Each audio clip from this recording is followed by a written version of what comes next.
Welcome back class 9. Today we are not doing interactive classes. Instead of that, we have the video lecture in which a new chapter, that is the last chapter of your biology syllabus, respiratory system, we are going to start or introduce. What is respiration?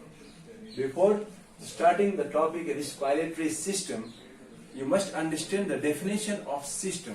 System is a group of organs that work together to perform a particular function. For example, we have the digestive system, in which the organs like mouth, we have the food pipe, stomach, small and large intestine. These are the organs of digestive system.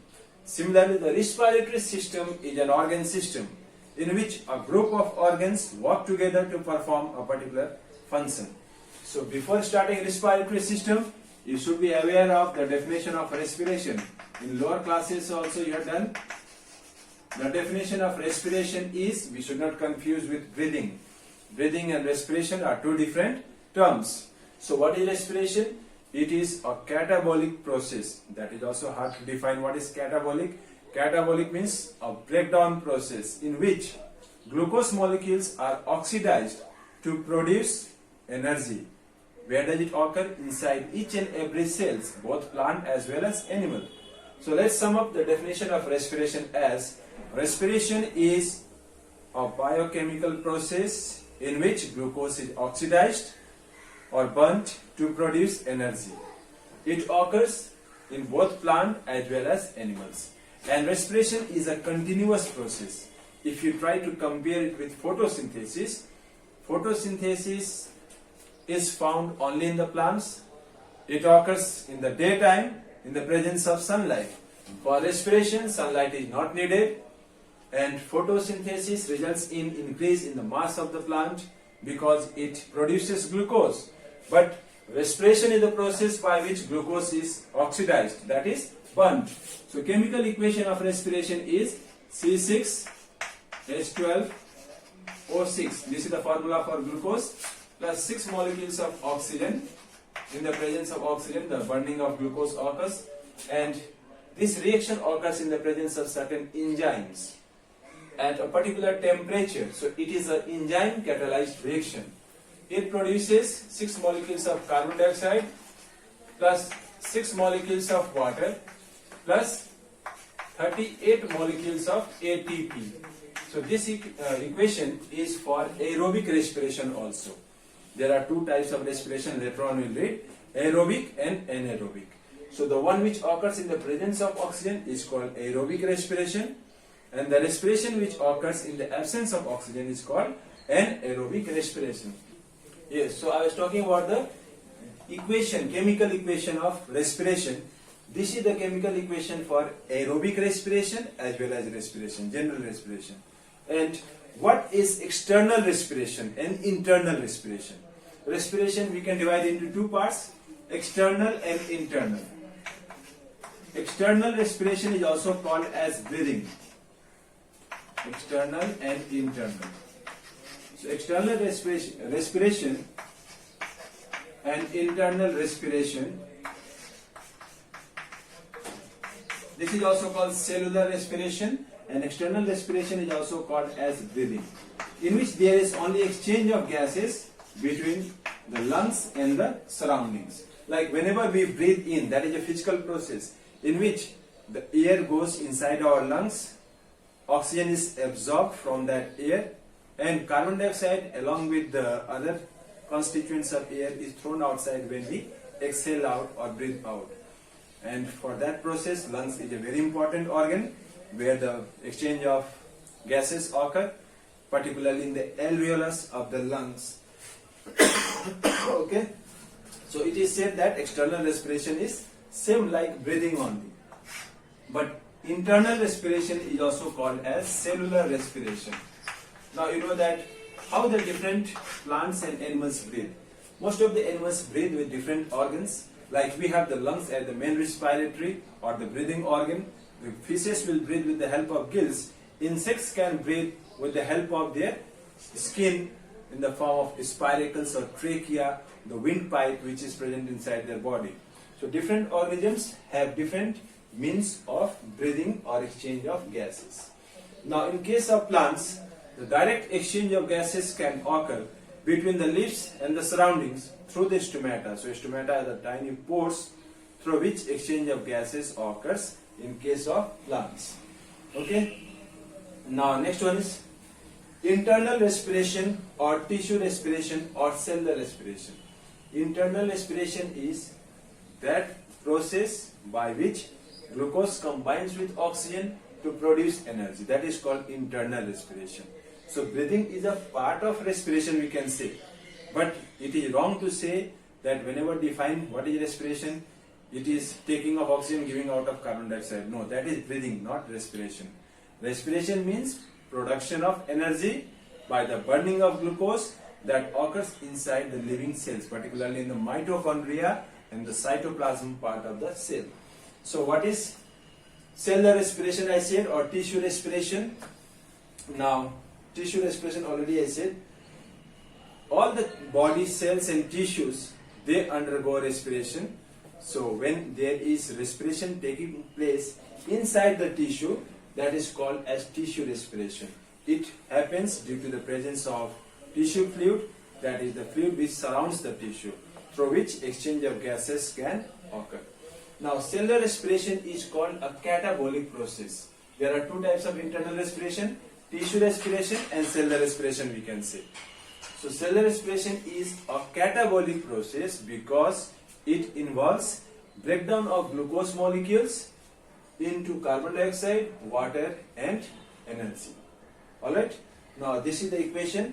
Now next we have to study is cellular respiration has a series of chemical reactions that take place in the presence of oxygen. These reactions release energy. All animals and plants have tissue respiration, but they may or may not breathe. Like amoeba, sponge and earthworms, they respire, but they do not breathe. Now next we have to study about the biochemistry of respiration. Biochemistry means how the process of respiration is completed. Okay, so process of respiration is completed in the next topic we are going to do. It is completed in two phases, glycolysis and Krebs cycle. So what are the phases or parts in which it is completed?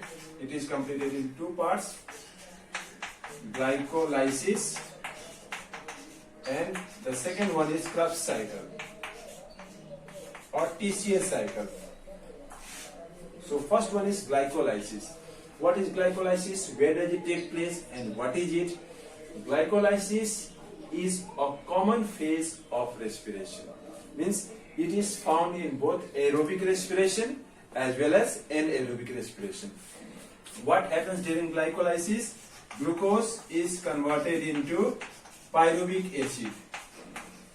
Pyruvic acid by a series of chemical reactions. 10 reactions are there, and each and every step of that reaction is catalyzed by a particular enzyme. So we can define glycolysis is the process by which glucose is converted into pyruvic acid in a series of reactions. Each and every step of the reaction is catalyzed by a particular type of enzymes. Then the end product of glycolysis is pyruvic acid. This pyruvic acid, first let's complete where does it occur. Glycolysis occurs in the cytoplasm of the cell. You know what? Where is cytoplasm? Okay, it occurs in the cytoplasm. And after glycolysis, the next step is Krebs cycle. Means this pyruvic acid will enter in a cyclic reaction inside the mitochondria. So the site of Krebs cycle is mitochondria of the cell. Mitochondria is called powerhouse of the cell. You know that because it is the site or the place where respiration occurs to produce energy. So next we will study about glycolysis. Already I said glucose in the cytoplasm gives 2 pyruvic acid plus 2 molecules of ATP. In your book you can see pyruvic acid is formed at the end of glycolysis. In the Krebs cycle, when oxygen is used in a cell, pyruvic acid enters a series of chemical reactions which is called Krebs cycle. This process occurs in the mitochondria, and during Krebs cycle energy is released and passed on to a second series of reactions. As a result, carbon dioxide and water are formed and large amount of energy is also released. That is 36 molecules of ATP is formed during Krebs cycle and 2 molecules of ATP is formed during glycolysis. So 36 plus 2, if you add, it becomes 38 ATP. Got it? 2 molecules of ATP is produced during glycolysis. 36 molecules of ATP is formed during Krebs cycle. So when we add both of them, it becomes 38 molecules of ATP. Chemical equation for Krebs cycle is already given in your book, you can see. Now next we have to study in the next topic aerobic and anaerobic respiration. Okay? Okay, the next we have to do is types of respiration. In the beginning only I had said, depending on the presence or absence of oxygen, respiration is of two types. If respiration occurs in the presence of oxygen, it is called aerobic respiration. And if respiration occurs in the absence of oxygen, that is called anaerobic respiration. So first we will talk about the aerobic respiration. During aerobic respiration, generally most of the plant and animal cells respire aerobically.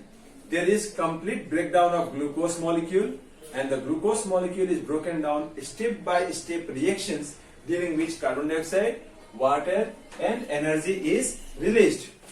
This energy is utilized for carrying out different types of biochemical reactions. The overall reaction for aerobic respiration is the same which I have mentioned here, C6H12O6 plus 6 molecules of oxygen. Arrow sign is given, just on top of the arrow is written enzymes. So I have also said that enzyme catalyzed reaction it is. It produces 6 molecules of carbon dioxide plus 6 molecules of water plus 38 molecules of ATP. So I had told you in the beginning, this is the equation for aerobic respiration also. Now what is ATP? ATP stands for energy currency of the cell and the full form is adenosine triphosphate. Okay, so how it is formed? ADP, that is when adenosine diphosphate, di means 2 molecules of phosphate is there.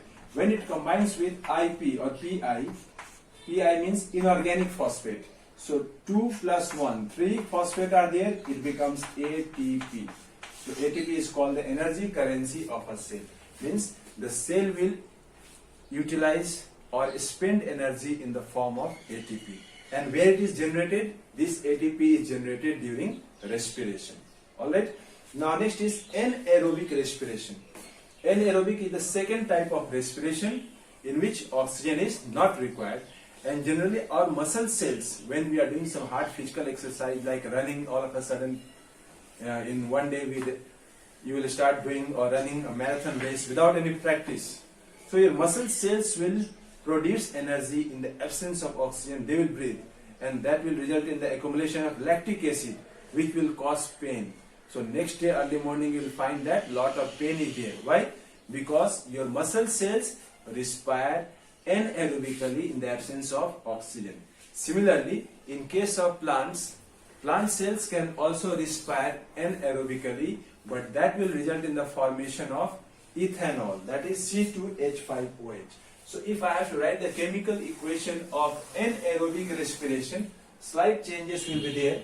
In case of animals, C6H12O6, glucose molecule formula will remain the same.